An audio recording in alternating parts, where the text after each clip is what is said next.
বন্ধুরা, আজকে আমাদের জ্যারি অল্প বয়সেই মরে গিয়েছে, যার কারণে তার মৃত্যুতে আমাদের টম সব থেকে বেশি কষ্ট পাচ্ছে। এজন্য টম জ্যারিকে কবর দেওয়ার জন্য একটা ম্যাচের বক্সকে কফিন বানিয়ে সেই কফিনের মধ্যে ঢুকিয়ে দেয়। তখন কান্না করতে করতে টমের অবস্থা অনেক খারাপ হয়ে গিয়েছিল। এরপর দুইটা ইঁদুর জ্যারিকে কবর দেওয়ার জন্য কবরস্থানে নিয়ে যায়। এরপর তারা জ্যারিকে কবর দেওয়ার জন্য একটা কবর খুঁড়তে শুরু করে।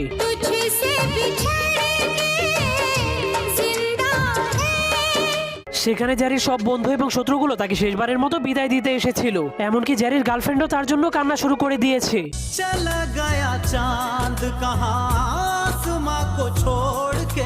কিন্তু সব থেকে খারাপ অবস্থা হয়ে গিয়েছিল বেচারা টমের। এমনকি একটা হাঁসও জ্যারির জন্য কান্না করছিল। কিন্তু তখনই জ্যারির গার্লফ্রেন্ড তার কবরের কাছে যাওয়ার চেষ্টা করে। এরপর কবর খোঁড়া শেষ হলে সেই ম্যাচের কফিনটা সহই জ্যারিকে কবর দিয়ে দেওয়া হয়। তখন টম জ্যারির প্রিয় খাবারটাকে সেই কবরের উপরে রেখে দেয়।